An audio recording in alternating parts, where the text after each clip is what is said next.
cara bertanya atau seninya orang bertanya. Karena bagaimanapun pemikiran, gagasan, ide itu kan diawali dari pertanyaan-pertanyaan. Kalau orang tidak bertanya, menerima saja apa yang sudah terjadi di sekitarnya, ya tidak akan lahir ilmu. Maka kunci dari semuanya selalu diawali dari pertanyaan-pertanyaan. Maka malam hari ini kita awali sesi metode berfilsafat dengan seni bertanya. Ini kelihatannya malam hari ini materinya agak serius, butuh fokus. Mari teman-teman dipersiapkan. Mungkin butuh sedikit-sedikit alat tulis kalau mau ditulis. Tapi yang lebih penting fokus dan perhatiannya. Karena ini nanti jadi kunci dalam kita berfilsafat. Kalau biasanya kalau bahasanya orang mancing, saya memberikan ikannya. Malam hari ini saya memberikan kailnya dan cara memancingnya. Baik, bismillah, langsung saja. Meskipun tetap kita bahas pelan-pelan ya. Nanti semoga rekamannya bagus sehingga kalau ada yang ingin diulang, dipelajari lagi bisa dicek di rekamannya. Baik, saya awali dari quote-quotes dulu ya, biar teman-teman siap mentalnya untuk tema hari ini. Biasanya quote ini saya taruh di belakang. Malam hari ini saya taruh di depan. Ada beberapa quote bagus yang menurut saya untuk menyemangati kita belajar tentang pertanyaan. Yang pertama dari Edward de Bono. Edward de Bono ini adalah aslinya seorang dokter, psikolog,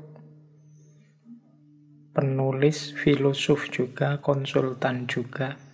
Beliau yang mempopulerkan istilah berpikir lateral. Beliau juga yang nulis buku yang judulnya 6 Topi Berpikir. Dan beliau ini yang punya gagasan agar di sekolah-sekolah itu juga diajarkan metode berpikir yang benar. Tidak hanya nunggu kalau kuliah, kalau masuk jurusan filsafat. Buku-bukunya banyak, termasuk yang diterjemahkan dalam bahasa Indonesia. Nah, beliau punya quote bagus tentang pertanyaan, yaitu asking a question is the simplest way of focusing thinking. Menanyakan sebuah pertanyaan itu cara paling mudah untuk memfokuskan pemikiran. Jadi, kalau kita ingin fokus, coba bertanyalah. Jangan dikira bertanya itu diawali dari tidak tahu apa-apa. Bertanya itu diawali dari rasa ingin tahu. Karena pengetahuan sebelumnya dirasa belum memuaskan. Maka cara untuk fokus itu yang paling mudah adalah bertanya. Kalau teman-teman misalnya baca buku, ingin mudah paham buku itu, coba rumuskan pertanyaan-pertanyaan yang berhubungan dengan isi buku, dan nanti setelah bukunya kita baca, coba jawablah. Mungkin tidak harus full buku, mungkin di tiap bab, mungkin di tiap subbab. Coba rumuskan pertanyaan-pertanyaan, baik yang isinya informatif dari buku itu maupun yang isinya bertanya karena kita tidak paham, ingin penjelasan lebih jauh. Nah, itu boleh bukunya nanti dicoret-coret isinya pertanyaan-pertanyaan. Ini memudahkan fokus. Daripada mungkin membaca buku sambil lalu saja, sambil santai, sambil melakukan apa, yaitu biasanya tidak fokus. Untuk fokus itu ada pertanyaan-pertanyaan yang ingin kita tahu jawabannya. Ini membuat kita fokus.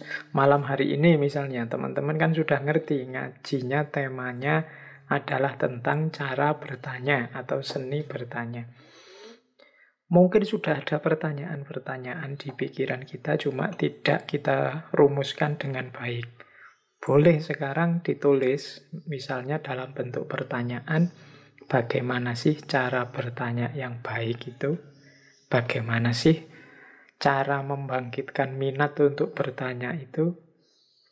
Kemudian apa sih ukuran-ukuran pertanyaan, disebut pertanyaan bermutu atau tidak itu? Coba bikin pertanyaan sebanyak mungkin.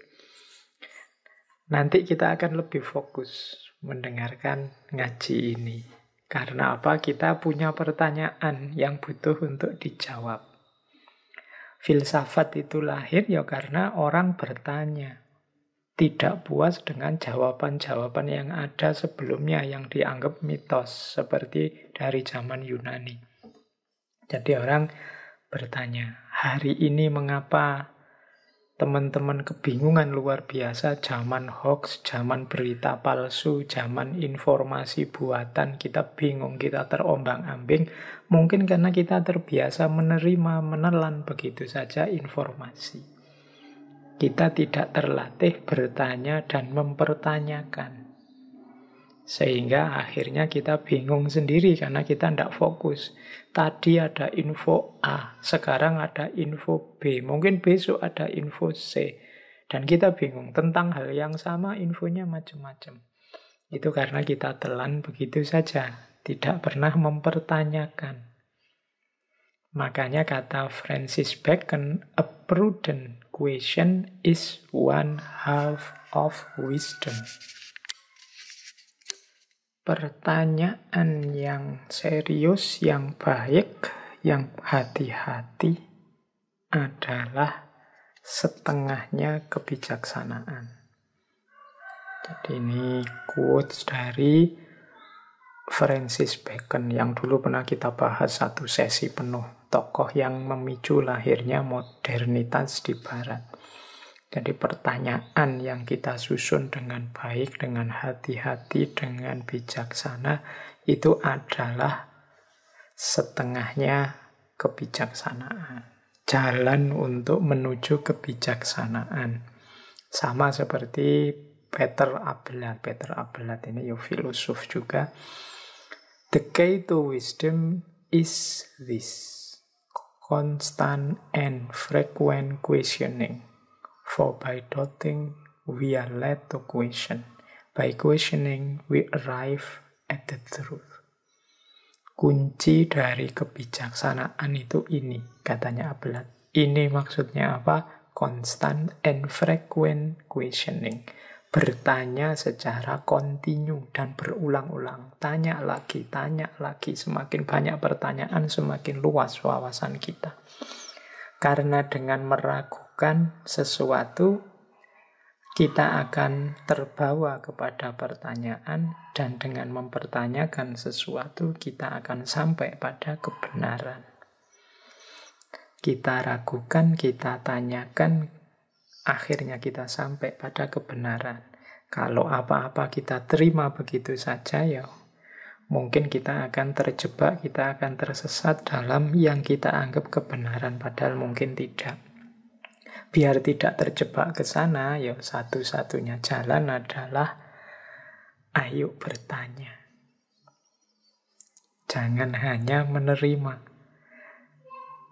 Terus ada lagi quote dari Voltaire. Judge a man by his question rather than his answer. Nilailah seseorang melalui pertanyaan-pertanyaannya, bukan melalui jawabannya. Dari pertanyaan yang diajukan nanti kelihatan tipe orang ini seperti apa. Itu Voltaire. Kalau Einstein, dia punya quote bagus tentang pertanyaan. The important thing is not to stop questioning. Jadi hal yang paling penting adalah untuk tidak berhenti bertanya. Bertanyalah terus, nanti akan lahir Einstein baru. orang-orang pinter baru yang banyak. Jadi quote-quote ini menurut saya sudah cukup untuk memprovokasi kita betapa pentingnya pertanyaan untuk dunia ilmu maupun dunia filsafat maupun untuk kehidupan kita. Kalau tidak ada orang bertanya, tidak akan lahir ilmu baru. Kalau tidak ada ilmu baru, ya dunia ini tidak akan berubah. Siapa yang ingin mengubah dunia, kuncinya ilmu. Siapa yang ingin menghidupkan ilmu, antara lain dengan bertanya.